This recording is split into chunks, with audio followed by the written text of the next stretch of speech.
يا جماعه محلات الحلويات عايزه مننا ايه السنه دي بجد؟ الواحد لسه بيقول لي هادي يا جدعان في الاسامي طلع لك بالهيصه واللايصه، فانا بصراحه مش عارف هو اخره الاسامي دي هنوصل لحد فين؟ بجد بجد رمضان السنه دي في حاجه غلط، اسعار غريبه واسامي غريبه وكل حاجه غريبه، يعني كل حاجه بجد السنه دي غريبه جدا. مبدئيا كده حلويات تسيب بس، فتعالوا بينا نفتح بقى كل واحده ونشوف ليه اسمها هيصه ولايصه وليه سعرها عامل كده. فخلينا نفتح اول واحده وهي الهيصه. مبدئيا كده بصراحه التغليف بتاعها عالمي جدا، وشكلها بصراحه دي جامده جدا، حاسس كان في فوق رشه قرفه وفي حاجه اسمها زي عيش السرايا ده اللي هم بيقولوا عليه. فتعالى بقى ناخد بقى ايه معلقه كده. بص يا جدعان حاسس ان طبقه كريم جانتيه فوق وبعد كده طبقه عيش سرايا وبعد كده تحت طبقه كيكه مسقيه بلبن او اللي هو حليب محلى مكثف. بسم الله. حاسس انها ناشفه قوي يعني. نشوف بقى طبقه الكيكه اللي تحت المسقيه لبن دي ونشوف. بسم الله بسم الله.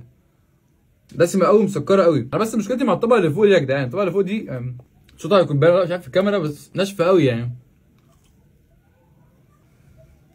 ناشفه قوي. طيب هي الهيصه ده على سعر 280 جنيه، حاسس ان هي لا مش عارف، لا حاسس ان طبقه الكيكه مع اللبن حاسس ان هي مسكره قوي، وبعدين برضه لو حد بيحب القرفه فمش هيحبها لان في ناس كتير ما بتحبش القرفه فهي مرشوش عليها من فوق قرفه، فانت واحد من الناس ما بتحبش القرفه فمش هتعجبك. واحد من الناس برضه ما بتحبش طبقه السكر تكون كتيره او مسكره شويه فبرضه مش هتعجبك، لان حاسس طبقه الكيكه مع اللبن حاسس هي مسكره اوفر. فهنسيبنا كده من الهيصه ونخش على اللي بعدها اللايصه، وسعرها عامل 280 جنيه برضه. خلاص بقى العادي بتاعنا بقى بدايه الحلويات بالنسبه لنا يا جدعان دلوقتي السنه لو عايزين نجيب حلويات 280 350 450، اقل من كده انت فقير، انت مالكش انك تجيب حلويات خلاص بقى. وسيبك من كده يعني، سيبك من نقطه الاسعار خالص. ليه الاسامي كده يا جدعان؟ يعني ليه الاسامي بجد السنه دي عامله كده؟ نسيبنا من رغي كتير ونشوف لايصه انت ولا هيصه مش عارف دي هيصه ولا لايصه. تعالى بقى نشوف اللايصه دي بتقول ايه، يعني اللايصه دي بتقول ايه؟ انت ليه اسمك لايصه انا مش عارف. فهناخد لنا كده ايه معلقه. طيب يا جدعان انا مش شايف افتكاسه جديده، انا شايف بلح الشام عليه كريم جانتيه بالمانجا او كريم جانتيه بصوص المانجا، بس انا شايف تحت بلح الشام، فهل ده صح فعلا ان في تحت طبقه بلح الشام؟ فخلينا نقول بسم الله وندوق.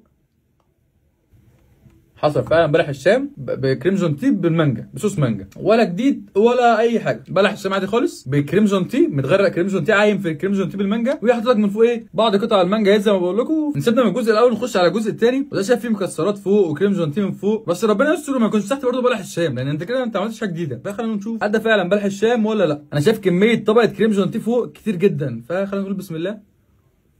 يعني نفس الفكره، بلح الشام بكريم جانتيه شكرا، بس هي دي اللايصه. بلح الشام بكريم جانتيه خلوها بقت لايصه ب 280 جنيه. يلا واللي عايز يصيح يصيح، وان شاء الله ما عند حد حوش. يلا بينا بقى خلاص بقى ايه خلاص. هو رمضان السنه دي جايب حاجات غريبه، يعني انا اسف على بشاعه المنظر بس اهو ده ايه بلح الشام اهو صرف بلح الشام متقطع عليه طبقه كريم جانتيه متغرق في كريم جانتيه بس كده. دي الافتكاسه او دي اللي اسمها اللايصه. على طبعا من فوق بقى فستق والكلام ده كله شويه مكسرات كده. فانتوا قولوا لي بقى يعني انا هسيب لكم انتوا الحكم، هل دي فعلا تستاهل 280 جنيه فكره بلح الشام عليه طبقه كريم جانتيه؟ وهل الاسامي السنه دي بالنسبه لك عاديه ولا غريبه شويتين؟ فبس كده يا برو، انا جربت لك النهارده الحاجات الجديده من تسيب بس اللايصه والهيصه، فدي كده كانت تجربه بسيطه كده ليهم. فلو عجبك الفيديو مش تعمل لايك في البيتش. كل سنه وانتم طيبين طبعا.